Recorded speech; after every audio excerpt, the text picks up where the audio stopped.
Waduh, saya kalau baca ayat-ayat begini, ini merangsang saya untuk tidak malu menyaksikan Kristus. Tidak malu, bahkan tidak takut menyatakan kebenaran sejujur-jujurnya. Bayangkan Yesus yang Maha Kudus, Yesus yang adalah Tuhan dan Juru Selamat, penguasa dunia akhirat. Orang nomor satu dunia akhirat, Yesus Kristus namanya. Dia tidak malu mengaku kita. Bapak Ibu sebut nama masing-masing. Tidak malu mengaku bahwa Mel Atok itu saudaranya. Tak selalu Tuhan menjawab doa, namun Dia beri yang terbaik di waktu yang tepat.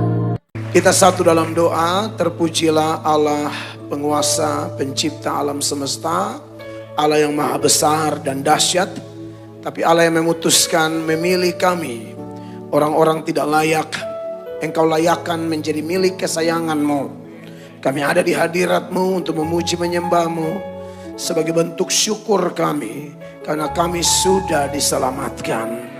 Kami bersyukur buat saat yang indah kami akan terima firman Allah. Hamba-Mu akan bicara atas nama-Mu. Tolong hamba, urapilah setiap huruf kata kalimat yang hamba-Mu akan seberangkan kepada umat-Mu, sehingga tidak ada satupun yang pulang dengan kecewa. Terpujilah Allah yang hidup. Demi nama Yesus yang sudah mengampuni dosa kami, kami siap dengar firman Allah. Semua yang percaya berkata, amin. Tepuk tangan yang meriah bagi Tuhan. Silakan duduk jemaat terkasih dan kawan-kawan pelayan yang diberkati Tuhan.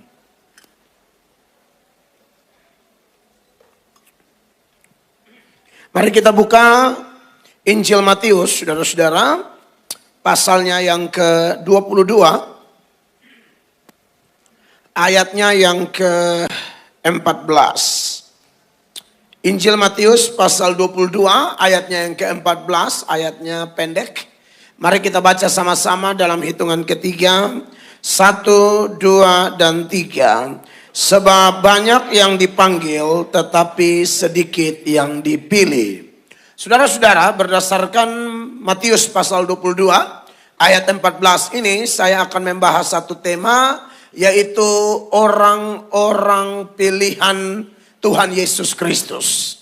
Saudara yang diberkati oleh Tuhan Yesus Kristus, kalau bicara tentang orang-orang pilihan, ini topik yang sangat baik, bagus, menarik, dan penting bagi setiap orang percaya di berbagai belahan bumi, dari berbagai zaman, bahkan di berbagai sinode gereja. Kalau saya bilang bicara orang pilihan, maka ini bicara tentang orang Kristen sejati. Dan kalau saya bilang orang Kristen sejati, berarti ada orang Kristen palsu. Sebab Alkitab berkata, saudara-saudara, dalam satu pohon itu, menurut Tuhan Yesus dalam Yohanes 15, itu ada dua jenis ranting. Ada ranting yang berbuah dan ranting yang tidak berbuah. Yesus berkata dalam satu ladang, ada ilalang, ada gandum. Yesus berkata, nanti waktu aku kembali, aku akan pisahkan domba di sebelah kanan dan kambing di sebelah kiri. Dan masih ada sejumlah ayat-ayat lain yang senada dengan itu, yang mengingatkan bahwa adanya orang-orang pilihan yang disebut Kristen sejati atau Kristen asli, yang digambarkan sebagai gandum, digambarkan sebagai ranting berbuah, dan digambarkan sebagai domba-domba. Kalau orang yang tidak dipilih, saudara-saudara, maka dia bukan domba. Jadi ada orang dipilih tapi ada orang tidak dipilih. Ayat ini mengatakan banyak yang dipanggil tapi sedikit yang dipilih. Bahkan kita bisa lihat juga ayat-ayat senada seperti itu, saudara-saudara. Misalnya dalam Roma pasal 8 ayatnya yang ke-29 dan ayatnya yang ke-30. Di ayat 29 firman Allah mengingatkan kita, Roma 8:29. Sebab semua orang yang dipilihnya dari semula, mereka juga ditentukannya dari semula untuk menjadi serupa dengan gambaran anaknya, supaya ia, anaknya itu, menjadi yang sulung di antara banyak saudara. Jadi ini menarik, saudara-saudara. Kita dipilih menjadi satu keluarga. Sebenarnya, Bapak Ibu terkasih, anak Bapa itu cuma satu, yaitu Tuhan Yesus. Anak Bapa itu cuma satu, Tuhan Yesus. Yohanes 3 ayat 16 bilang apa? Karena begitu besar kasih Allah akan dunia ini, sehingga ia telah mengaruniakan anaknya yang tunggal. Anak Bapa itu sebenarnya cuma satu. Tapi anak Bapa yang tunggal ini dikaruniakan kepada dunia. Dan bagi yang mau percaya kepadanya, Yohanes pasal 1 ayatnya yang ke-12. Ayat itu bilang, semua orang yang menerimanya diberi kuasa menjadi anak-anak Allah.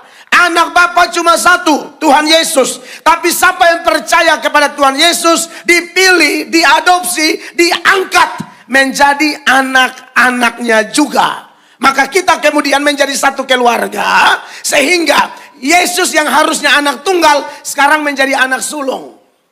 Karena punya banyak saudara. Dan menariknya, Tuhan Yesus tidak pernah malu mengaku bahwa kita adalah saudaranya. Makanya kalau kita buka di dalam Ibrani ya, Ibrani pasal 2 ayat 17. Ibrani pasal 2 ayat 17. Perhatikan. Itulah sebabnya, maka dalam segala hal ia harus disamakan dengan saudara-saudaranya, supaya ia menjadi imam besar yang menaruh belas kasihan dan yang setia kepada Allah untuk mendamaikan dosa seluruh bangsa. Saudara-saudara, di situ bicara tentang orang pilihan kekasih Allah. Kalau kita naik sedikit di ayat 11 dari Ibrani pasal 2, dia bilang begini. Sebab ia yang menguduskan dan mereka yang dikuduskan, mereka semua berasal dari satu.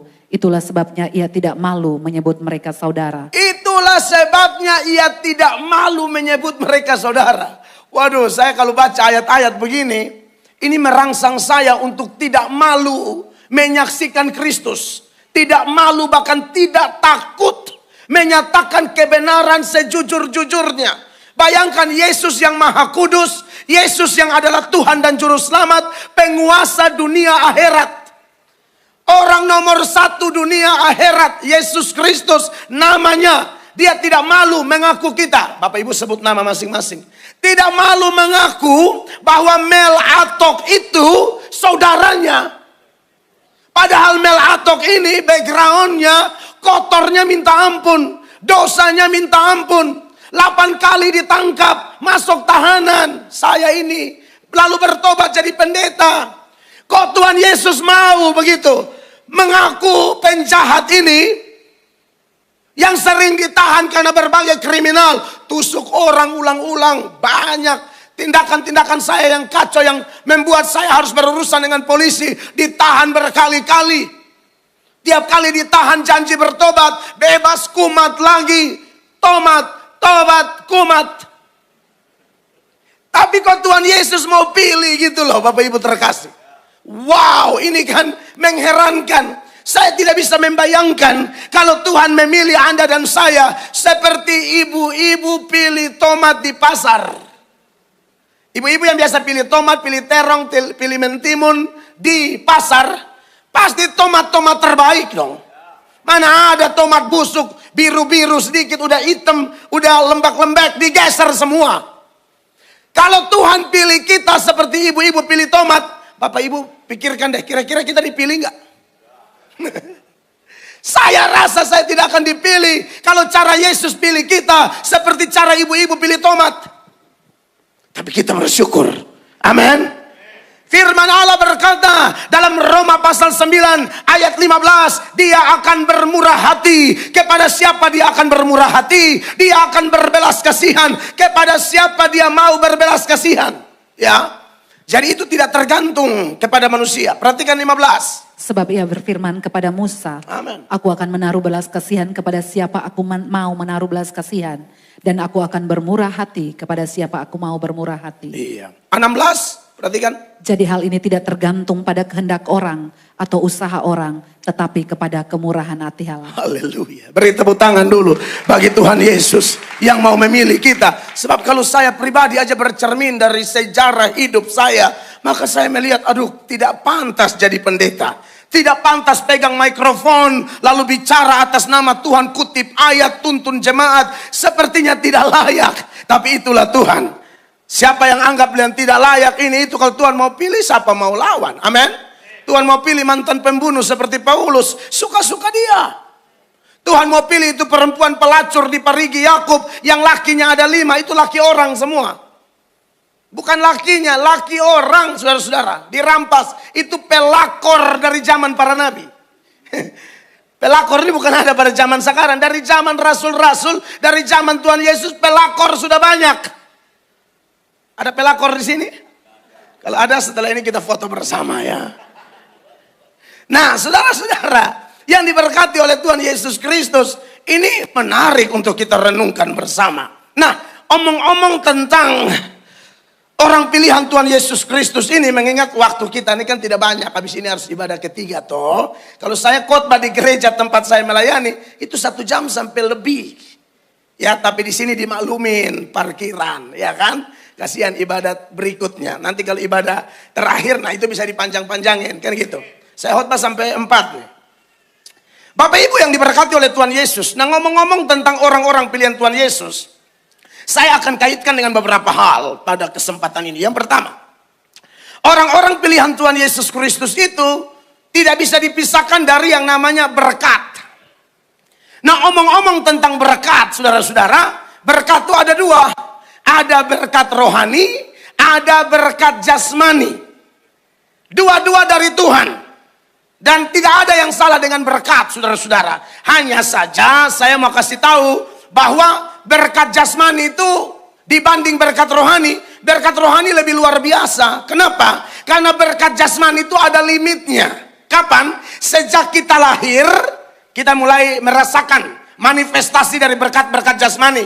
Mulai tahu pakai popok, pampers, pakai baju bagus. Kalau kita punya anak baby, kita mulai kasih pakai barang-barang bagus, sepatu bagus, celana bagus. Tapi itu batasnya lubang kubur. Semua berkat jasmani, apa yang kita pakai, apa yang kita nikmati, apa yang kita miliki, itu mulai dari lahir. Tapi batasnya adalah lubang kubur. Kematian. Mau orang kaya, orang miskin, mau punya tanah 5 hektar atau numpang di tanah orang, pas meninggal hanya butuh tanah 2 kali 1. Amin. Dan kita tidak bisa bawa apa-apa.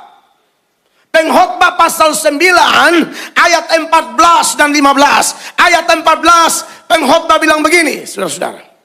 Ada sebuah kota yang kecil. Sorry. Pengkhotbah pasal 9 ayat 5 kayaknya ya. Karena orang-orang yang hidup tahu bahwa mereka akan mati, tetapi orang yang mati tak tahu apa-apa. Tak ada upah lagi bagi mereka, bahkan kenangan kepada mereka sudah lenyap. Tunggu, saya maksudkan pengkhotbah yang mana? Ini kadang-kadang terlalu banyak hafal ayat, lupa juga ternyata ya. Haleluya. Disitulah kelihatan manusia tidak sempurna. Haleluya. Pengkhotbah pasal 5 ayat 14 maksud saya. Pengkhotbah pasal 5 ayat 14. Perhatikan. Sebagaimana ia keluar dari kandungan ibunya, Iya. demikian juga ia akan pergi telanjang seperti ketika ia datang. Amin. Dan tak diperolehnya dari jeripayanya suatu pun yang dapat dibawa dalam tangannya. Tidak bisa. Makanya waktu the great Alexander the Great, waktu meninggal di usia kurang lebih 32-33 tahun, dalam masa-masa jaya, meninggal hanya gara-gara demam. Makanya sebelum meninggal kan tidak bisa sembuh. Itu hampir satu dunia dikuasai oleh Yunani. Itu satu masa jayanya di zaman Alexander the Great. Maka sebelum meninggal dia minta 3 hal. Yang pertama, harus dokter-dokter terbaik yang memikul petinya menuju kuburan. Kenapa? Karena dia bilang, sekalipun dokter-dokter itu hebat, tapi kalau Tuhan bilang tidak sembuh, tidak sembuh. Kalau Tuhan bilang mati, mati. Mau dokter hebat kayak apa? Mau keliling Surabaya, Jakarta, Singapura, Penang, Amerika, Eropa. Kalau Allah bilang tidak sembuh, tidak sembuh. Yang kedua, dia bilang, sepanjang jalan menuju kuburan saya, tolong hamburkan seluruh harta saya. Hamburkan seluruh harta saya. Bahwa dia mau kasih ingat, harta tidak bisa dibawa mati. Lalu dia bilang, tolong kasih keluar tangan saya satu dari peti mati saya. Supaya dia mau bilang, aku datang dengan tangan kosong, pulang dengan tangan kosong. Saudara, di sini saya mau mengajar kita orang-orang pilihan Allah supaya melihat superioritas berkat rohani dan berkat jasmani. Berkat jasmani kita perlu, kita butuh, tapi itu bukan segala-galanya karena semua ada limitnya. Amin. Tapi beda dengan berkat rohani yang saya bicara di sini, yaitu berkaitan dengan kita telah dipilih Allah. Kalau jasmani ada awal, ada akhir. Berkat rohani, sebelum Anda dan saya diciptakan, sebelum kita ada di rahim ibu kita, Alkitab berkata, engkau telah dipilih sebelum dunia dijadikan. Makanya Efesus 1 ayat 3, ketika bicara tentang berkat rohani ini, Rasul Paulus berkata demikian. Efesus 1 ayat 3. Terpujilah Allah dan Bapa Tuhan kita Yesus Kristus, yang dalam Kristus telah mengaruniakan kepada kita segala berkat rohani di dalam sorga. Segala apa? Segala berkat rohani di dalam sorga. Berkat rohani di sini bicara tentang apa? Pemilihan yang sedang kita bahas ini. Ayat 4. Sebab di dalam Dia Allah telah memilih kita sebelum dunia dijadikan. Amin. Supaya kita kudus dan tak bercacat di hadapannya. Saudara lihat ini. Berkat jasmani ada awal ada akhir. Berkat rohani beda. Sebelum dunia dijadikan, Allah sudah pilih kita. Dan kalau Allah pilih kita, haleluya, ini sifatnya kekal. Satu kali dia pilih kita, dia akan tetap memilih kita.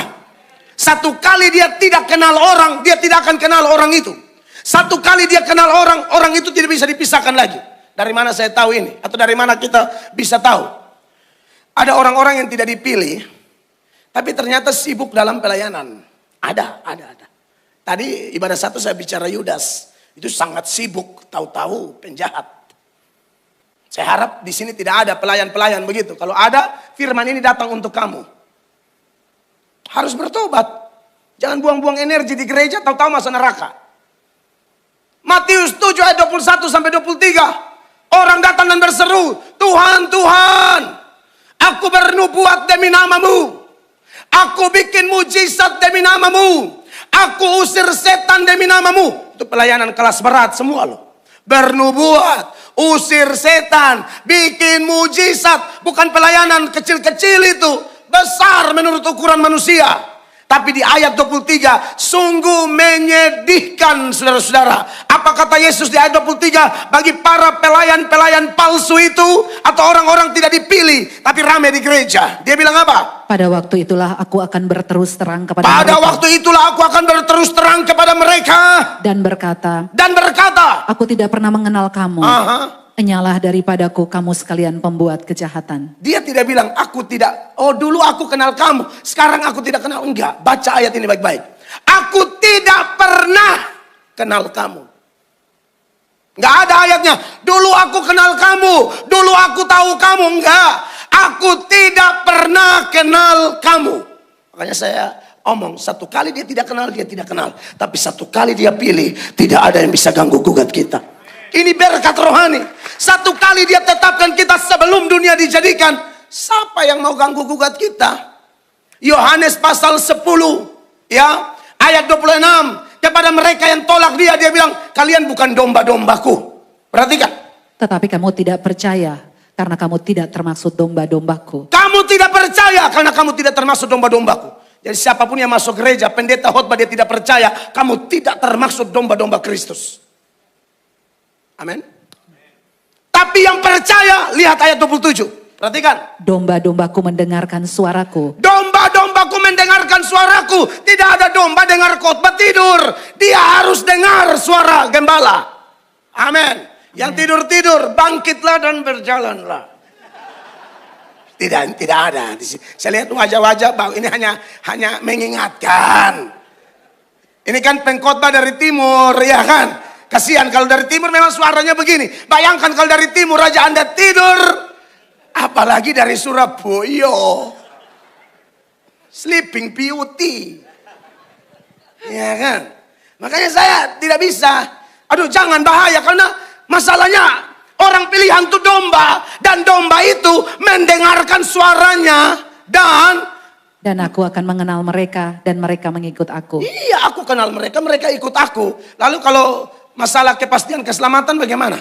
Tidak bisa diganggu gugat. 28. Dan aku akan memberikan hidup yang kekal kepada mereka dan mereka pasti tidak akan binasa sampai selama-lamanya. Aku Dan beri hidup kekal dan mereka pasti tidak akan binasa selama-lamanya. Dan seorang pun tidak akan merebut mereka dari tanganku. Kalau saudara di tangan Tuhan Yesus, siapa yang mau rebut saudara? Setan siapa? Kuntilanak mana? Gendruwo mana? Jin dan Jun yang mana? Oh, Jin dan Jun film ya, judul film. Siapa mau rebut saudara? Tidak cukup tangan Yesus. Ingat, kekal itu artinya selama-lamanya. Kalau ada yang bilang, oh ikut Tuhan itu keselamatan bisa hilang. Itu namanya bukan hidup kekal. Itu namanya hidup sementara. Tidak ada ayat janji hidup sementara. Siapa percaya Yesus hidup kekal. Kalau bisa hilang, harusnya ayatnya bunyi begini. Siapa terima aku dapat hidup sementara. Sambil kita lihat-lihat dulu. Emang ada ayat begitu? Ada, kekal. Yang percaya hidup kita kekal beri tepuk tangan. Kita dipilih sebelum dunia dijadikan kok. Selama-lamanya tidak akan hilang. Amin. Bapak Ibu, Kristen harus mantap imannya. Gimana kamu? Ya nanti kita lihat-lihat dulu. Kristen apa lihat-lihat dulu? Kekal. Tidak ada yang bisa merebut mereka dari tanganku, kata Yesus. Cukup tangan Yesus? Tidak, tambah satu tangan lagi. Tangan berikut, 29. Bapakku yang memberikan mereka kepadaku lebih besar daripada siapapun dan seorang pun tidak dapat merebut mereka dari tangan Bapa. Kira-kira kalau ini dua tangan yang pegang saudara. Tangan Yesus, tangan Bapa pegang kita. Siapa yang mau ganggu gugat? Tidak ada. Makanya Roma 8 ayat 35. Ketika orang Kristen dalam penderitaan pada zaman itu, Paulus tulis kepada jemaat di Roma. Dan ini juga perlu direnungkan oleh kita sampai hari ini. Paulus bilang apa? Siapakah yang akan memisahkan kita dari kasih Kristus? Siapakah yang akan memisahkan kita dari kasih Kristus? Penindasan Penindasan ini masalah dari luar.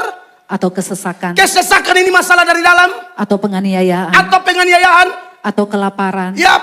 atau ketelanjangan Aha. atau bahaya atau pedang. Apa?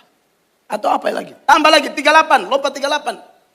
Sebab aku yakin bahwa baik maut maupun hidup, Baik maut maupun hidup. Kematian tidak bisa pisahkan kita dari Kristus. Hidup, semua pergumulan dalam hidup. Ekonomi, sakit penyakit, tantangan ini itu apapun. Dari kiri kanan, muka belakang, atas bawah. Tidak bisa merampas kita dari tangan Bapa dan Tuhan Yesus.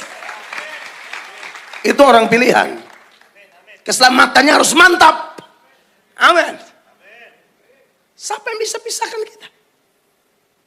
Makanya kalau ada orang Kristen tersinggung sedikit, ancam-ancam pindah agama. Saya jadi malaikat, saya cekik kau di rumah. Kau pendeta lain, kalau saya kau ancam-ancam, saya usir kau. Apa Kristen sok-sokan? Aku nggak akan gereja lagi loh, itu gembala loh. Ibu itu nggak senyum, ya ibunya asam lambung gimana? Urus senyum sama kau tuh mau tahan asam lambung naik di leher. Amin. Kristen kok nggak dewasa-dewasa. Itu belum kelaparan, ketelanjangan, pedang, bahaya belum. Hanya baru khotbahnya keras katanya. Ya ampun, Kristen begini ketahuan bukan orang pilihan. Nanti kita belajar terus sih, waktu pendek sih. Tapi nggak apa-apa, biar penasaran. Ya, lalu saudara di ayat 39 Tuhan Yesus bilang apa melalui Paulus? atau kuasa-kuasa, baik yang di atas maupun yang di bawah, Kuasa apa? Mau atas bawah yang tadi saya bilang tuh terus. atau sesuatu makhluk lain, tidak akan dapat memisahkan kita dari kasih Allah yang ada dalam Kristus Yesus. Tepuk Tuhan tangan kita. bagi Tuhan Yesus. Tidak ada yang bisa pisahkan kita dari kasih Yesus. Jadi Kristen yang betul-betul diberkati secara rohani.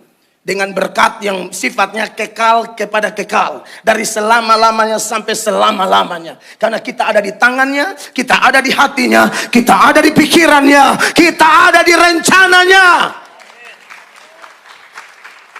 Maka dari itu, jemaat yang dikasihi Tuhan Yesus Kristus, sungguh dahsyat bicara tentang orang pilihan Tuhan Yesus. Yang kedua, kita mau maju lebih. Sebenarnya kita ini secara pilihan kita itu urusan Tuhan. Tetapi tanda-tandanya kita bisa lihat. Ya. Yang kedua adalah orang pilihan ini dikaitkan dengan pemberitaan Injil. Kan yang pilih Tuhan. Tapi dari mana kita tahu orang itu dipilih? Ya beritakan Injil saja. Khotbah saja.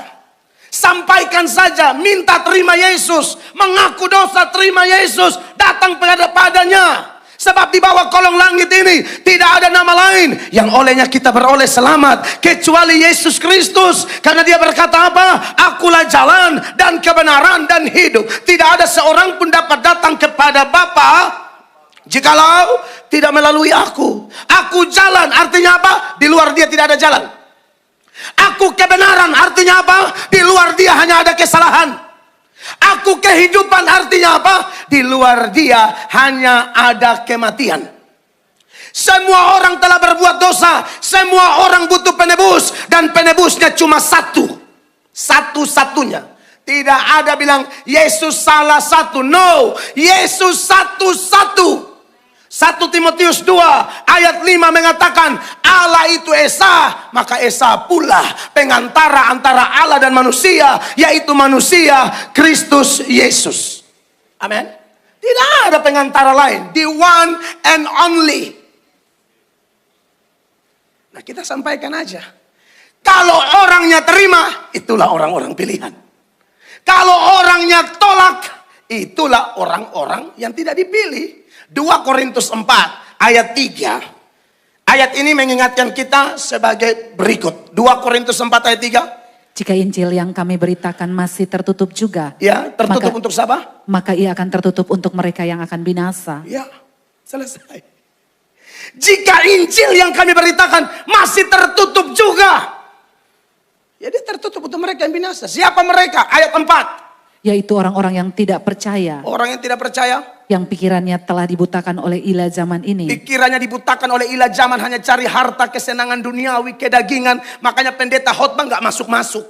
Next. Sehingga mereka tidak melihat cahaya Injil tentang kemuliaan Kristus. Amen. Yang adalah gambaran Allah. Amin. Saya tidak mau datang jauh-jauh dari Kupang ke Gosen lalu tidak sampaikan ini. Kan saya sudah bilang, sudah biasa tuh di Gosen atau di Surabaya ini pendeta khotbah berkat toh, dan paling banyak jasmani lagi. Udah punya tanah berapa, mobil berapa, perusahaan berapa. Hello, itu hanya batas lubang kubur. Saya tidak anti itu, saya juga butuh. Masa saya naik mobil tidak pakai bensin? Hanya pergi di Pertamina dan berkata, aku anak Allah. Lu ada gila setengah ya. Tetap perlu, tapi maksud saya gini loh. Yesus bilang melalui Paulus, kita masih tinggal di bumi, tapi pikirkan perkara di atas. Perkara di atas, di mana Yesus ada duduk di sebelah kanan Allah. Yesus pikir apa? Pikir jiwa-jiwa. Yesus pikir apa? Pikir kekudusan. Yesus pikir apa? Yesus pikir tentang bagaimana kerajaan Allah berkuasa di bumi. Maka anak-anak Tuhan, beritakan Injil aja. Saya tuh tidak kaget kalau saya khotbah ada yang tolak. Biasa aja saya tahu ayat ini. Siapa itu mereka yang tolak. Kadang-kadang ada orang yang sudah rame-rame ikut Tuhan. Bagian khotbah keras sedikit tidak tahan. Akhirnya mundur. Yohanes 6 ayat 60. Perhatikan. Apa ada jenis orang seperti itu yang dengar khotbah ini? Semoga tidak. Perhatikan. Sesudah mendengar semuanya itu. Sesudah mendengar semuanya itu. Banyak dari murid-murid Yesus yang berkata. Banyak dari murid-murid Yesus yang berkata, ini murid-murid palsu semua. Mereka bilang apa? Perkataan ini keras. Siapakah yang sanggup mendengarkannya? Khotbahnya keras banget. Pas lihat mujizat senang sekali. Pas dengar khotbah tidak senang sama sekali. Kalau ada Kristen model begitu, Anda perlu mencurigai dirimu sendiri. Jangan sampai kamu bukan pilihan. Kalau ngomong mujizat senang banget. Ngomong yang profetik senang banget. Ngomong yang impartasi senang banget. Pengurapan senang banget. Bagian pendeta, bukan saya larang, tidak ada larang di situ sepanjang itu Alkitabiah. Tapi jangan kalau kebenaran yang sejati datang langsung kayak orang-orang ini. Sesudah mendengar semuanya itu, banyak dari murid-murid Yesus yang berkata, perkataan ini keras. Siapakah yang sanggup mendengarkannya? Anda tahu latar belakang teks ini? Ini orang-orang yang lihat mujizat 5 roti 2 ikan itu loh. Karena Yesus lihat motivasi mereka cari roti. Ini mesti di cover dengan ajaran yang benar. Mesti di cover dengan khotbah yang tegas. Mental semua. 66. Sama-sama baca. 66. Sama-sama. 1, 2, 66. 1, 2, 66. 1. Yohanes 6 ayat 66. 1, 2, 3. Mulai dari waktu itu Banyak murid-muridnya apa? Mengundurkan diri dan tidak lagi mengikuti dia. Sudah begitu angkanya pas lagi, 666. Ngeriin. Ini orang-orang bahaya, orang-orang begini. Mujizat, haleluya. Dengar khotbah, no. Lama-lama mundur orang kayak begitu. Orang-orang begitu diragukan keasliannya. Diragukan totalitasnya. Tenang, saya tidak akan datang tiap minggu kok. Saudara saya bilang, wah kalau ini tiap minggu pindah gereja. Ya urusan derita lu. Itu tanda bahwa kamu memang palsu. That's it. Cuma jam 7 menit lagi ya Pak ya. 10.15 kita harus berhenti karena parkiran berikut. Tuhan baik ya. Saudara yang diberkati Tuhan Yesus, itu yang kedua. Jadi beritakan Injil aja. Intinya begini, Injil yang benar hanya akan hidup dan efektif di dalam diri orang pilihan. Orang tidak dipilih Allah, kita khotbah sampai mabok, dia nggak akan bertobat dia. Tidak akan. Dan ini slow saja, saya juga santai aja. Kan kita tidak bisa bikin bertobat orang. Kita hanya khotbah aja, nanti ketahuan siapa dipilih tidak dipilih saat terima atau tolak.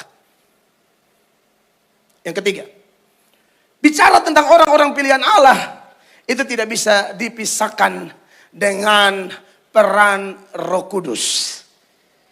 Orang dipilih Allah saat terima Yesus, Alkitab berkata dia dimeteraikan dengan roh. Ya, sebab begini, ada orang yang sudah Kristen, tapi kalau kita tanya mati kemana, nggak tahu.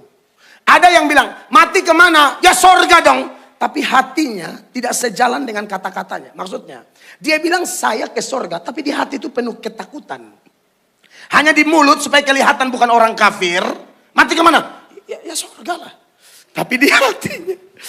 Ini kita bicara kedalaman hati loh ya. Kayak ada kegentaran tertentu. Itu hati-hati loh kalau ada orang begitu. Mati kemana? Kalau orang yang sudah yakin benar-benar, dia akan dengan tenang dia berkata, aku memang orang kotor, aku memang orang berdosa, tapi aku telah menerima dia. Aku telah terima dia dan aku percaya darahnya membersihkan seluruh dosaku. Jadi aku masuk surga karena anugerah. Amin. Bukan yang ketakutan-ketakutan. Mati kemana? Urusan apa kamu? Biasanya ada yang begitu. Nanya-nanya urusannya dirimu sendiri. Kan anak Tuhan ini kan orang bisa tanya pengharapan apa yang ada pada kamu kan. Dan kita harus jawab. Bukan kita marah-marah. Urusan apa loh? Tidak bisa begitu. 1 Petrus 3 ayat 15. Itu ayat bilang begini. 1 Petrus 3:15. Baca. Tetapi kuduskanlah Kristus di dalam hatimu sebagai Tuhan. Amin.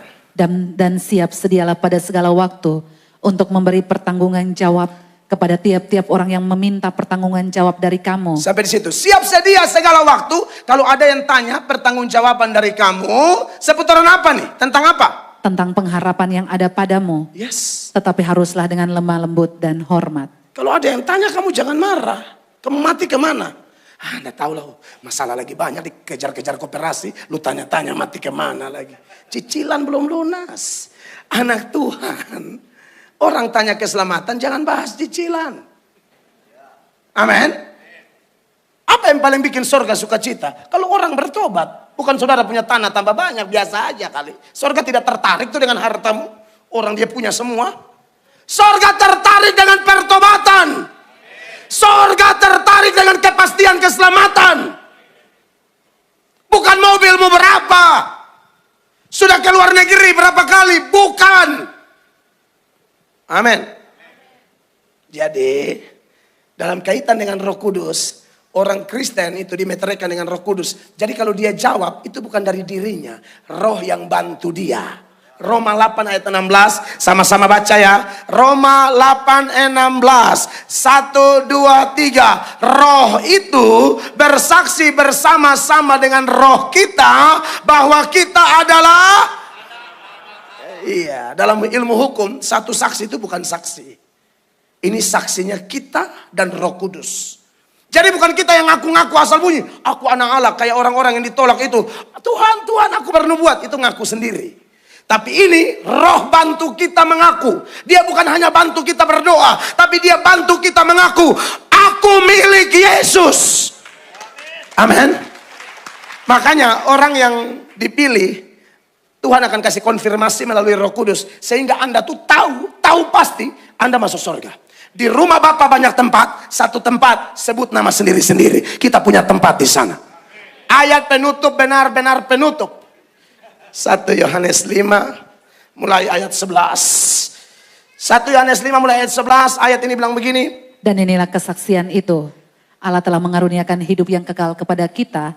Dan hidup itu adalah di dalam anaknya. Yaitu Tuhan Yesus. Terus 12. Barang siapa memiliki anak, Memiliki ia Yesus. memiliki hidup. Yes. Barang siapa tidak memiliki anak, ia tidak memiliki hidup. Ayat 13 saya baca buat saudara ya. Ini ayat bilang begini, 13. Semuanya itu kutuliskan kepada kamu, supaya kamu yang percaya kepada nama anak Allah atau Tuhan Yesus, lanjutnya apa? Tahu. Ulang ya. Semuanya ini kutuliskan kepada kamu, supaya kamu yang percaya kepada nama anak Allah, apa? Nah, tahu itu. Kata tahu itu pengertiannya percaya penuh. Jadi orang yang percaya pada Yesus tahu, tidak mungkin tidak tahu. Jadi kalau orang tanya mati kemana? Tahu. Saya ke surga. Hidup cuma sementara di sini. Kapanpun kematian jemput kita, terserah Tuhan. Definisi mati menurut Kristen, mati adalah hidup. Yesus bilang apa? Akulah kebangkitan dan hidup. Barang siapa percaya kepadaku, dia akan hidup sekalipun dia sudah mati. Beri tepuk tangan yang meriah bagi Tuhan. Segala pujian hanya bagi Yesus. Tak selalu Tuhan menjawab doa, namun Dia beri yang terbaik di waktu yang tepat.